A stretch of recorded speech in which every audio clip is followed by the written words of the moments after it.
बहुत बढ़ रही है ना पूरे वर्ल्ड में, तो do you think as individuality जैसे ग्रो होती है, इंडिविजुअल एम्बिशन और पैसा ग्रो होता है, लोनलीनेस बढ़ती जाएगी?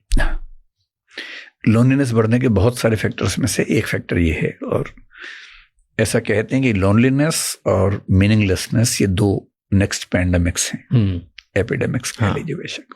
लोनलीनेस एपिडेमिक तो आज ही बोलते हैं कि होना स्टार्ट हो गया है बड़े शहरों में, आज भी है। लोनलीनेस के बहुत सारे फैक्टर्स हैं। मेल लोनलीनेस ज्यादा बड़ी एपिडेमिक मानी जाती है। क्यों? मेल्स एक्सप्रेसिव नहीं होते ज्यादा, क्योंकि एक्सप्रेसिव नहीं है तो धीरे धीरे सर्कल उनका सिमटता जाता है। स्कूल कॉलेज के दोस्त उनके आखिरी दोस्त होते हैं। वर्क प्लेस में कुछ लोग दोस्त जैसे बनते हैं, पर उतने गहरे दोस्त, क्योंकि कंपटीशन ज्यादा रहता है, वहाँ कम होते हैं। महिलाओं की अच्छी बात है कि वो बहुत एक्सप्रेसिव है, अपने इमोशंस को लेके वो अपोलोजेटिक नहीं रहती है। इमोशन है तो है, आंसू आता है तो आता है, इसमें क्या दिक्कत है?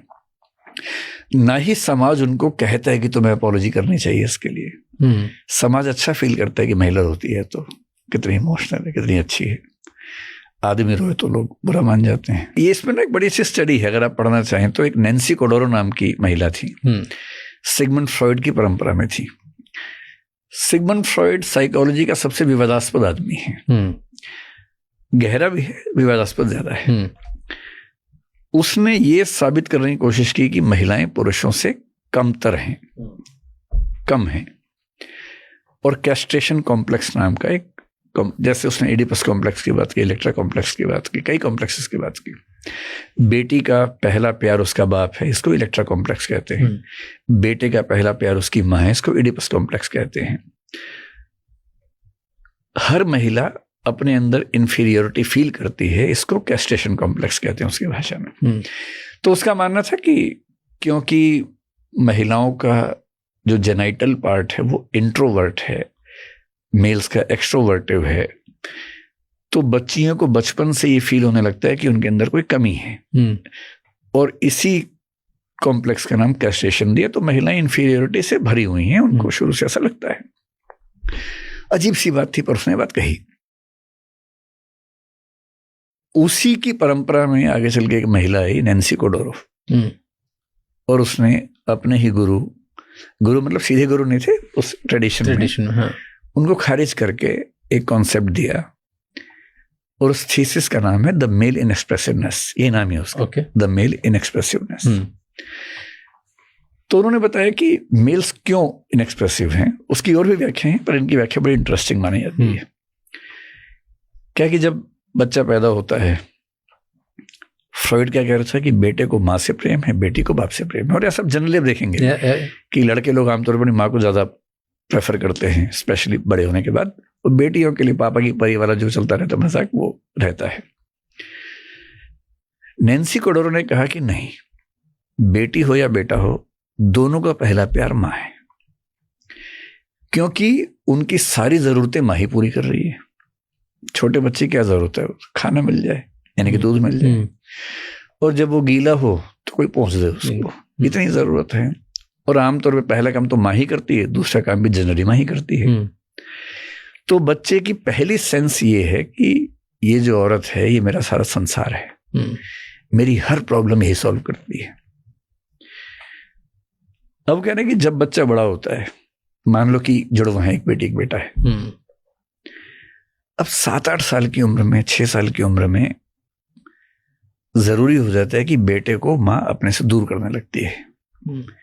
ये बहुत इंटरेस्टिंग है। बायोलॉजिकली बेटे के अंदर सेक्सुअल ड्राइव बहुत कम उम्र से ही शुरू हो जाती है। उसे समझ नहीं आ रहा, उसे कुछ नहीं पता है क्या है, लेकिन अगर आप उसको फिजिकल लेवल पे देखेंगे तो ये साफ साफ दिखता है कि बहुत कम उम्र से ही सेक्सुअल ड्राइव्स उसके अंदर मैनिफेस्ट होती हैं। ये माँ को भी दिख रहा है, बाप को भी दिख रहा है। तो उनको ये सेंस होती है कि लड़का बड़ा हो तो उसको माँ से थोड़ा सा डिस्टेंस पे करें, ताकि वो मतलब गलती से भी उसके मन में ऐसे इमोशंस ना आने लगे, क्योंकि बच्चा छोटा है, उसको नहीं समझ अभी है। तो दुनिया की हर कल्चर में 6, 7, 8, 9 साल की उम्र में बेटे को माँ से अलग करते हैं, अलग सुलाते हैं। बेटी के मामले में ऐसा नहीं होता है, बेटी साथ सो सकती है। नैन्सी कोडोरो ने कहा कि जब बेटा माँ से बहुत प्यार करता है और उसको ये सब नहीं पता कि उसको पेरेंट्स क्या फील कर रहे हैं, उसको क्या पता बेचारे को। और पेरेंट्स को लग रहा है कि ये सोशली ठीक नहीं है कि बेटा माँ के साथ सोए, तो उसको अलग सुलाते हैं, वो विद्रोह करता है। जब विद्रोह करता है तो माँ बड़ी इमोशनल होती है, तो फिर बाप बीच में आता है, समझाने से ना माने तो फिर बाप आके हिंसा करता है, मार पिटाई करता है, धमकाता है उसको। इस प्रोसेस में लड़का अपने अंदर नफरत पाल लेता है, स्पेशली बाप से और माँ से भी। और वो धीरे धीरे उस नफरत में फील करता है कि मुझे इस दुनिया का पार्ट बनना ही नहीं है, और वहां से उसको लगता है कि मुझे बाहर की दुनिया में खुद को साबित करना है। इसी लड़कों के पैर घर के अंदर नहीं पड़ते आमतौर पे, वो आवारागर्दी में ज्यादा उनको मजा आता है, हमेशा बाहर घूमते रहेंगे। उनको घर के अंदर की दुनिया बेचैन करती है, और वहीं से वो इनएक्सप्रेसिव हो जाते हैं कि इनके सामने अपना इमोशन एक्सप्रेस नहीं करना है। एक बार करके देख लिया, ये नहीं समझते हैं, तो अपने इमोशंस को डाइजेस्ट करना, पी जाना, वो करना शुरू करता है। और बाहर की दुनिया में इमोशंस है ही नहीं उसके, वहां तो वो जीतने गया है, और बहुत कुछ हासिल करके, पावर हासिल कर लूंगा, प्रॉपर्टी हासिल कर लूंगा, सम्मान हासिल कर लूंगा, और अनकॉन्शियसली वो दिखा देना चाहता है अपने पेरेंट्स को कि देखो मैं क्या हूं। ये नैन्सी कोडोरो की व्याख्या है। कोई भी एक व्याख्या फाइनल नहीं होती है, बहुत सारी व्याख्याएं होती हैं, पर हाँ, मेल इनएक्सप्रेसिवनेस की एक व्याख्या ये है। दूसरा, इवोल्यूशनरी व्याख्या देखें तो वो बेचारा हमेशा से टेस्टोस्टेरोन लेके घूम रहा था। वो तो टेस्टोस्टेरोन के क्या रिजल्ट्स होते हैं? मुंह दाढ़ी आती है, गुस्सा आता है, एग्रेशन आता है, सेक्सुअल ड्राइव होती है। उसको इसके बियॉन्ड ज़्यादा समझ में नहीं आता है। दिमाग तेज चलता है क्योंकि शिकार करना है, तो दिमाग बहुत अप्लाई करना है, वरना शिकार हो जाऊंगा, तो बहुत तेज दिमाग चलाना है। तो उसका प्री फ्रंटल कॉर्टेक्स बहुत डेवलप्ड है।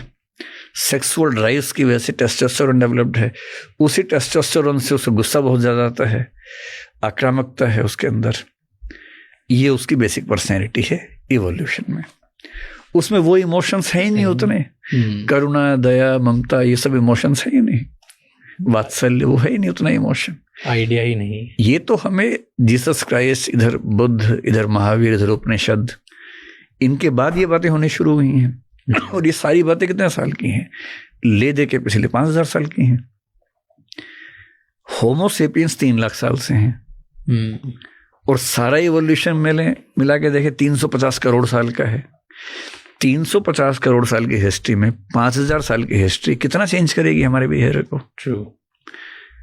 तो इसलिए अगर मेल्स इनएक्सप्रेसिव हैं तो ये बहुत लंबी इवोल्यूशनरी परंपरा का एक पार्ट है। बट ये इवोल्यूशन पॉइंट ऑफ व्यू से है। अगर आप सिर्फ एनेक्डोटल इंसिडेंट्स भी देखो सोसाइटी के पॉइंट ऑफ व्यू से, उसमें मेन को कहीं ना कहीं एक इमोशन का टैक्स देना पड़ता है। हाँ, अगर वो रोएंगे तो लोग बुरा मानेंगे। हाँ, if you are emotional then you have to pay a tax. ये इसलिए ऐसा लग रहा है आपको क्योंकि इस साइड को आपने बहुत देखा सुना होगा। ये दिक्कत महिलाओं के साथ ज्यादा है।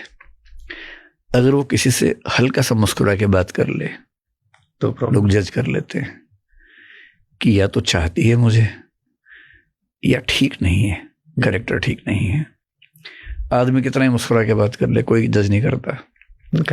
अब करते हैं मुस्कुराना भी जज कर लेते हैं। अब जिस तरीके से जो आजकल तो सब, अगर आप बहुत ज्यादा हंसी मजाक करके बात करते हो तो लोग जज करते हैं आपको। पता नहीं, मतलब मेरे ख्याल से तो मूर्ख ही अगर ऐसा कर रहे हैं तो, क्योंकि लड़कों के किसी लड़की से हंस के बात करने में उतना जजमेंट हमने नहीं देखा जितना किसी लड़की के हंस के बात करने में तुरंत होता है। तो मेरा ख्याल है कि जजमेंटल समाज का शिकार होना ये पुरुषों से ज्यादा महिलाओं को झेलना पड़ता है। दैट आई ऑल्सो एग्री कि उन्हें ज्यादा प्रॉब्लम फेस करनी पड़ती है, बट एक्सप्रेसिव होने पे उनको नहीं। हाँ, एक्सप्रेसिव होने में नहीं, वो तो उनका इवोल्यूशन है। लड़कों को एक्सप्रेसिव होने पे पनिशमेंट मिलती है। लड़की अगर ना रोए तो पेरेंट्स तनाव में रहते हैं, स्पेशली डोली के समय, विदाई के समय। कई घरों में ऐसा होता है, लड़की का रोने का मन नहीं कर, उसको मजा आ रहा है भाई, जिससे प्यार करते उससे शादी हो रही है, उसका मन कर रहा है। अच्छा, घर से बोर भी हो चुके, जाने का मन कर रहा है उसका, पर वहां उसको रोना जरूर है। तो बेशक ग्लिसरीन लगाएं, कुछ करें, लेकिन बहुत जरूरी है, वीडियो में आना चाहिए कि बेटी रो रही थी। अच्छा, कभी कभी क्या होता है, लड़का रोने लग जाता है, दूल्हा, कि वाइफ आ रही है, वो नहीं रो रही है, दूल्हा रो रहा है बेचारा। उसको लग रहा है कि इसे घर छुड़वा दिया, फिर उसका वीडियो बनता है, देखो कितना प्यारा दूल्हा।